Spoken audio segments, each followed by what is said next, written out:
Hey everyone, and welcome to our deep dive today. It's going to be a fascinating one. Oh, it really is. We're diving headfirst into the future of online shopping. You know, All those late night purchases. yes, the personalized recommendations that feel a little too accurate sometimes. And all that cool new tech that's about to completely change how we buy, well, everything. We've got an incredible guide for this journey, Dr. Puen Gamari. He's a Swiss economist who's seriously a leading expert in e-commerce. He's given us a fantastic overview of all the major trends shaping the digital commerce landscape right now. And he's also going to be helping us unpack 10 seriously thought-provoking questions. Oh yeah, big dilemmas that businesses are facing right now. Which, of course, have major implications for all of us as online shoppers. Exactly. So let's start by getting a sense of the big picture. The lay of the land. Dr. Gamari lays out some pretty major trends that are already in motion.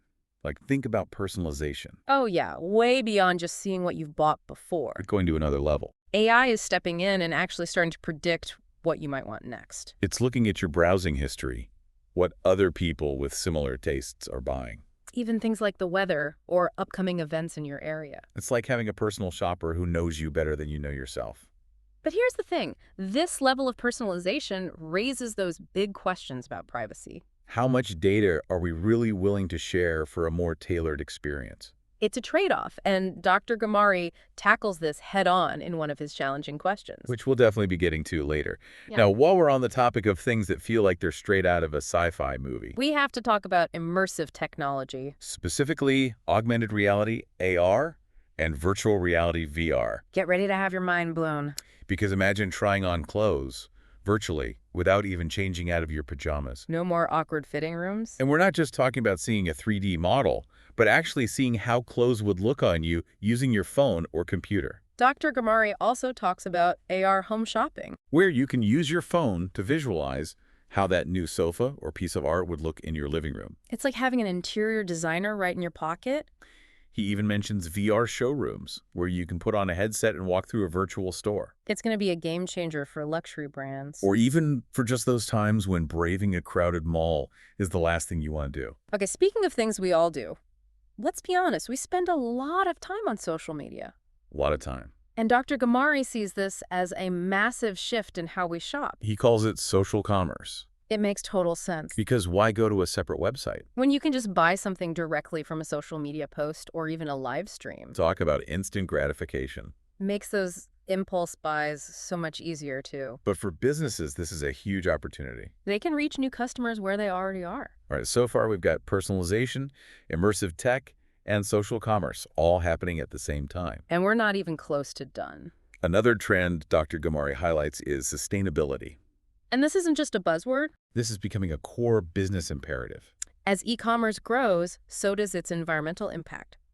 Think packaging waste, carbon emissions from shipping, the whole shebang. Dr. Gamari really sees this as a make-or-break issue for businesses. He emphasizes that they need to adopt practices like using biodegradable packaging. Reducing their carbon footprint from shipping. And even just being transparent about where and how products are sourced. It's not just about doing the right thing. It's about what consumers are demanding. People are paying attention. And they're way more likely to support businesses that take sustainability seriously. Okay, next up is a trend that's already changing how we interact with, well, pretty much everything. Voice commerce. Personally, I'm using voice assistants more and more. For like everything around the house. So it's only natural that shopping would be next. Think about it. You're already saying, hey, Alexa, add milk to my shopping list. Exactly. Dr. Gamari predicts that this type of interaction is going to become way more sophisticated. With AI stepping in to help us find products, compare prices, and even make purchases using just our voice. So just say, Alexa, order me that super comfy sweater I was looking at yesterday. Amazing, and a little scary how easy that could be. Right.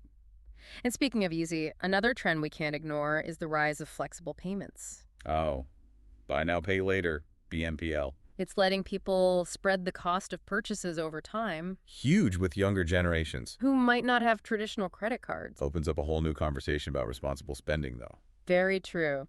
Dr. Gamari also points out that even cryptocurrency is starting to enter the picture. It's definitely coming, He predicts we'll see more businesses accepting digital currencies. which could make online transactions faster, Yeah. more secure, maybe even cheaper. It's changing how we think about money and payments. Okay, so another big trend is this idea of omni-channel shopping.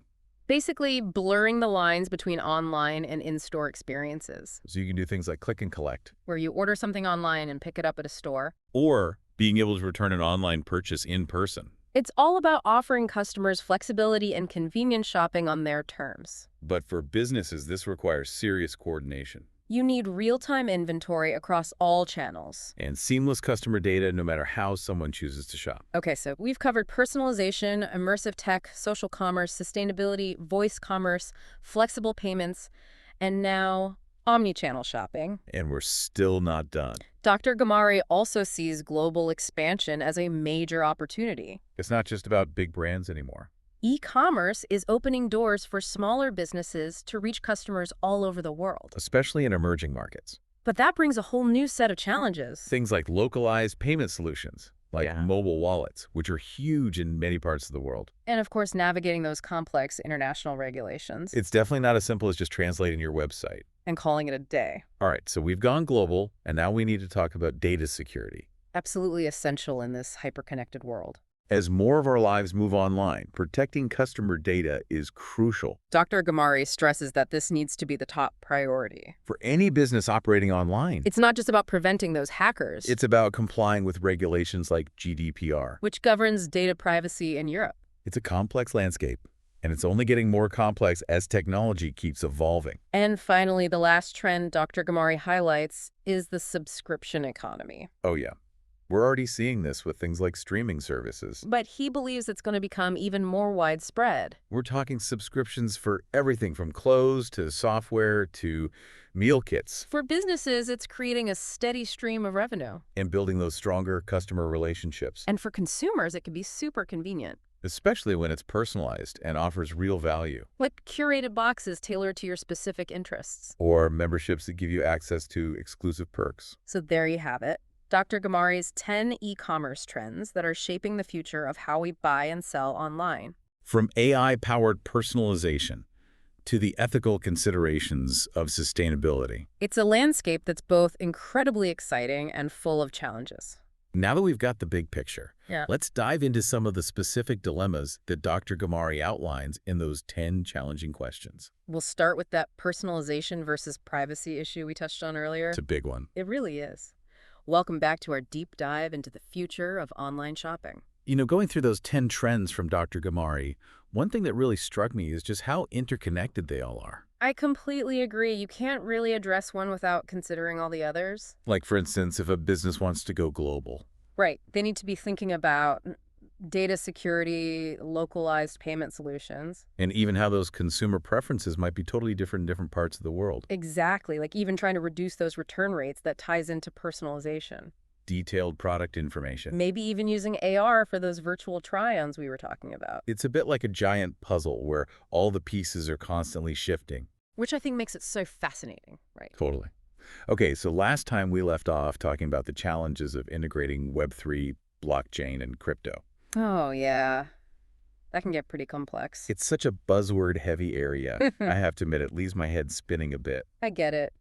It's a lot to take in. Can we break it down a little more for our listeners? I think that would be super helpful. Okay. Let's start with blockchain. Think of it like a digital ledger Okay. that's spread across a network of computers. I'm with you so far. And it's incredibly secure because it's virtually impossible to tamper with. Okay, that makes sense. But where do NFTs and crypto fit into all of this?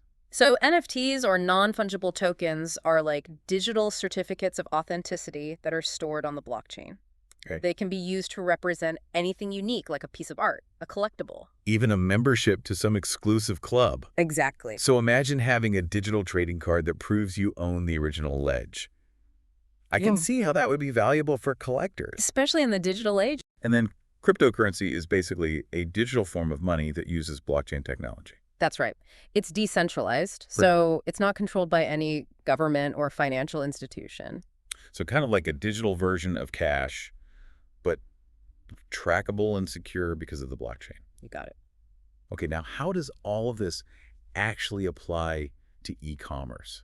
Because it still feels a bit futuristic to me. I mean, it definitely is still early days. Right. But Dr. Gamari sees a lot of potential here. Remember those NFT-based loyalty programs he was talking about? Yeah. Imagine earning rewards points that are actually NFTs. You could trade them with other customers, sell them, or even use them to unlock exclusive perks or discounts. That would make loyalty programs way more interesting. Right. You'd be way more motivated to rack up those points if you knew they had real value outside of just one store. Definitely. And think about using smart contracts to automate transactions. Ooh, yeah. Like say you buy something online and the payment is automatically released to the seller once the product is delivered. No more waiting for payments to clear or worrying about disputes. That would be a game changer for both buyers and sellers. I agree. And of course, there's the potential for businesses to start accepting cryptocurrency as payment. That's right. This could open up all kinds of new markets, make those international transactions easier and cheaper. It's a lot to wrap your head around. It is. But it definitely feels like Web3, blockchain, and crypto are going to be a big part of the future of e-commerce, whether we're ready for it or not. I think you're right. It's going to be fascinating to see how it all evolves. Okay, let's shift gears a bit and talk about something that's already having a huge impact on our lives.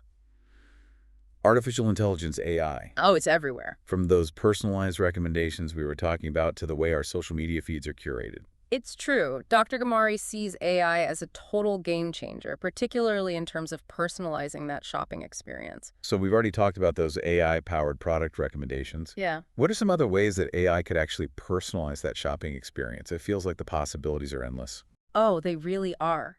Imagine a chatbot that can answer your questions about a product in real time, Okay. or even help you find that perfect product based on what you need. Like a super helpful sales associate who's available 24/7. Exactly. Or an AI-powered stylist that gives you outfit suggestions. Based on your body type, personal style. The occasion you're shopping for. That'd be amazing, especially for someone like me who's fashion challenged. Yeah. It's like having a personal shopper and a stylist all rolled into one.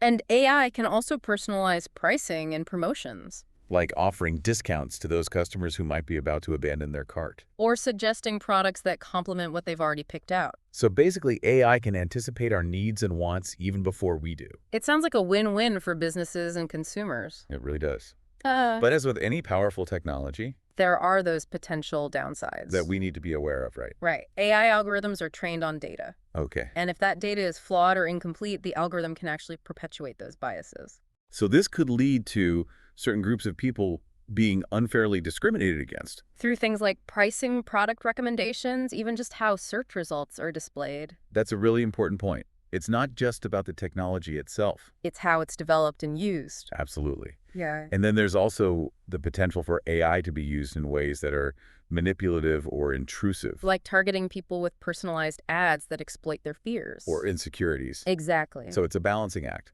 We need to be aware of the potential downsides while also embracing those incredible ways AI can improve our lives I think that's a great way to put it. It's a conversation we need to be having. as a society, Definitely.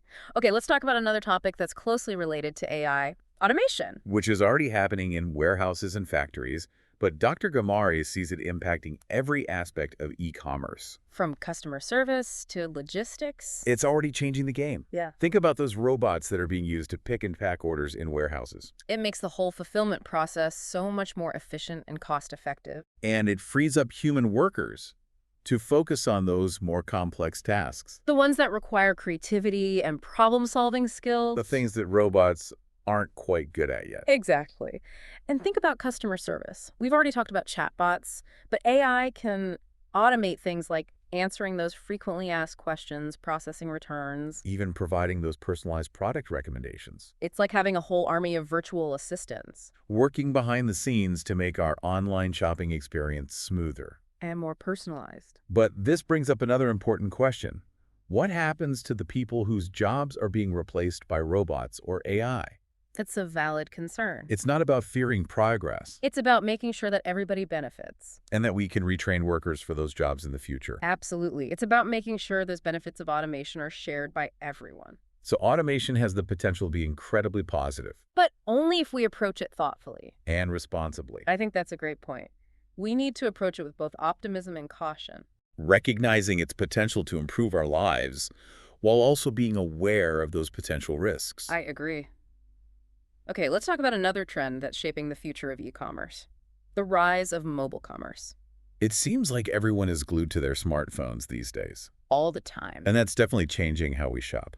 Mobile commerce or MUMP commerce is already massive, and it's only going to continue to grow. I mean, it just makes sense. Smartphones are more powerful than ever. And we use them for everything. And then mobile payments are getting more secure and convenient. Thanks to technologies like Apple Pay and Google Pay. I hardly ever use my physical credit card anymore. Me neither. So what does all of this mean for businesses? Well, they need to make sure that their websites and apps are designed for mobile. Easy navigation, fast loading times, a checkout experience that's smooth, even on small screen. They also need to be thinking about those mobile-specific features, like push notifications, And location-based services. to engage customers and drive those sales. So mobile commerce is all about meeting customers, where they are literally making it as easy and convenient as possible for people to shop online no matter where they are or what device they're using. Exactly. Now let's talk about another trend that's exploding in popularity: social commerce.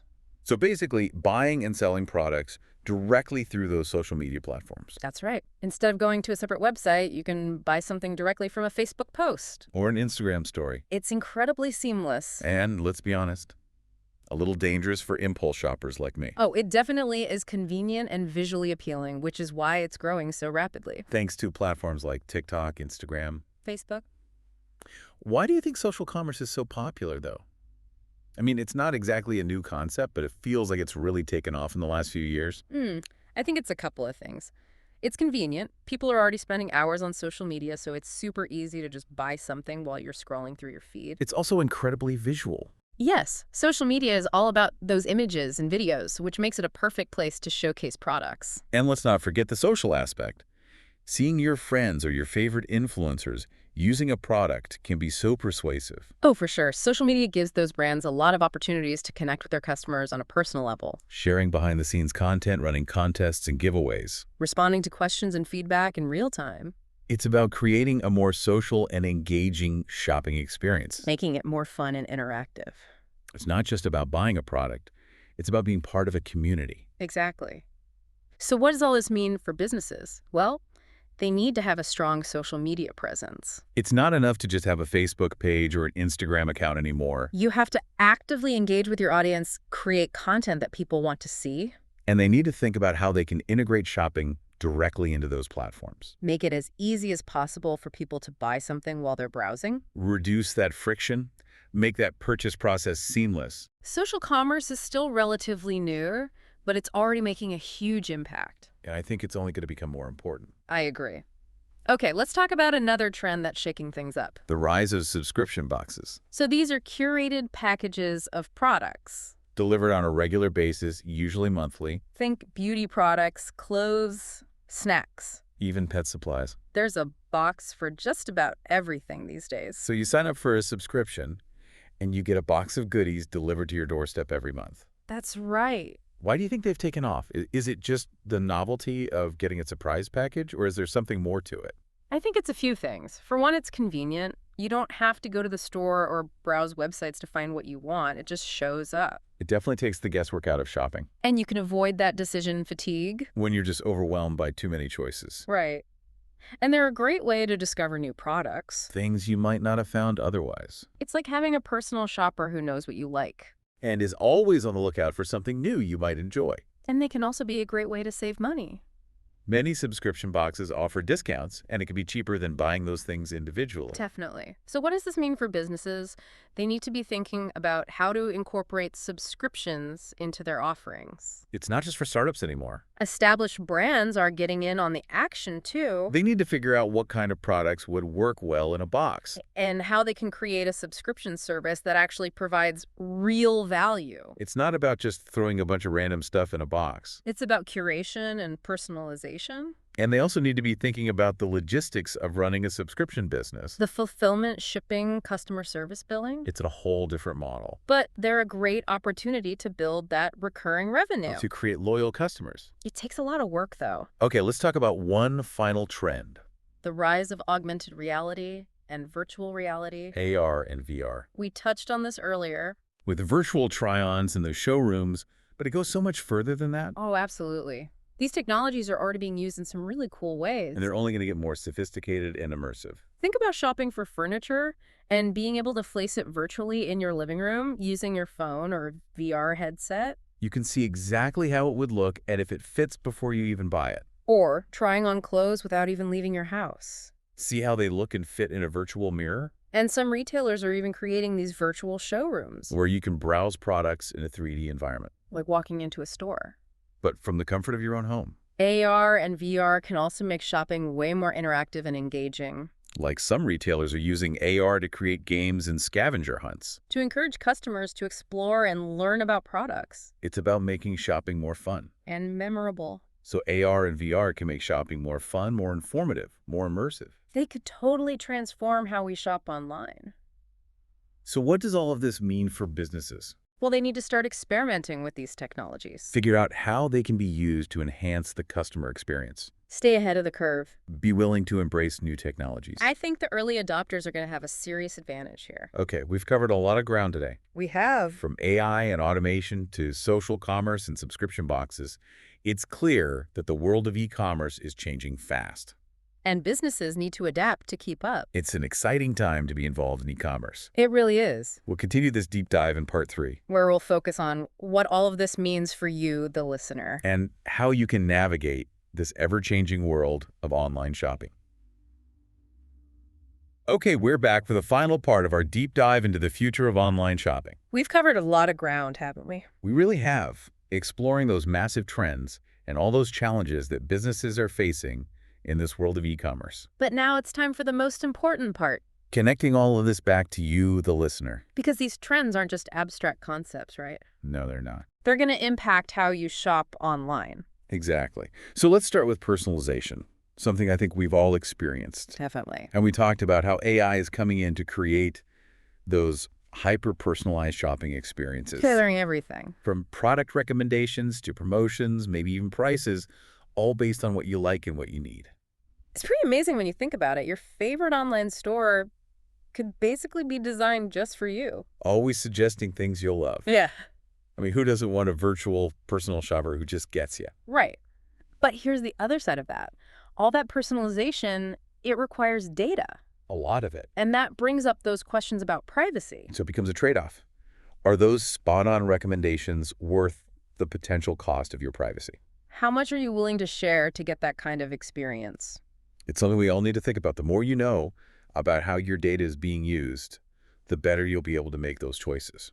And speaking of choices, remember those immersive technologies we talked about, like AR and VR? Oh, yeah. Imagine shopping for furniture and using your phone or VR headset to actually see how that new sofa would look in your living room. I know, right? Or trying on clothes virtually without even leaving the house. These technologies could make online shopping so much more engaging and fun. But they also raise questions about accessibility. Will everyone be able to use these new technologies? Or will they create a digital divide? It's an important point. As these technologies become more common, it's crucial that they're inclusive and don't leave anyone behind. Okay, let's shift to social commerce for a minute. We're all spending so much time on social media these days, it's no wonder shopping has become a part of that. It's convenient, it's visual, and it taps into that social aspect of shopping. Seeing what our friends and those influencers are recommending. But here's a question. Are you more likely to make those impulse purchases when you're scrolling through social media? Oh, I know I am. Those buy now buttons are dangerous. They are. Yeah. If you're trying to stick to a budget, you might want to be a little more careful when you're shopping on those platforms. And while we're talking about budgets, we can't forget about those flexible payment options. Like buy now, pay later, BNPL. It lets you spread the cost of those bigger purchases over time. It can be helpful. But it's crucial to understand the terms and conditions. Make sure you're not going to end up paying more in the long run. Exactly. Be a savvy and informed consumer. Now, let's talk about sustainability for a minute. Right. We all know that e-commerce can impact the environment. From all that packaging to the shipping. But as consumers, we can really push for more sustainable practices. Absolutely. We can look for those brands that are transparent about their sustainability efforts. And think about consolidating orders to reduce the number of shipments. Even small changes can make a big difference. And here's a question for you. Are you willing to pay a little bit more for those products that are ethically sourced and sustainably produced? It's something to consider. Sometimes voting with your wallet is the best way to make a difference. Okay, so we've talked about how all these trends are interconnected, They are. but there's one underlying factor that really influences everything: trust. Think about it. Are you more likely to share your data with a company that you trust? Are you more likely to try a new technology if you think it's safe and reliable? Are you more likely to buy from a brand that shares your values? Trust is the foundation of everything in e-commerce. So we need to be careful about who we trust and why. So what does all this mean for you? Well, it means the future of online shopping is really in your hands. The choices you make, the brands you support, the technologies you use, it all shapes the direction this industry is going. Be informed, be aware, and most importantly, be an active participant in shaping the future of how you shop. Don't be afraid to ask questions. Demand transparency and hold businesses accountable. Because the future of online shopping isn't just about convenience and cool new tech. It's about creating an experience that benefits everyone. Consumers, businesses, and the planet. That's something we can all get behind. Thanks for joining us on this deep dive. We hope it's given you a lot to think about. And until next time, happy shopping.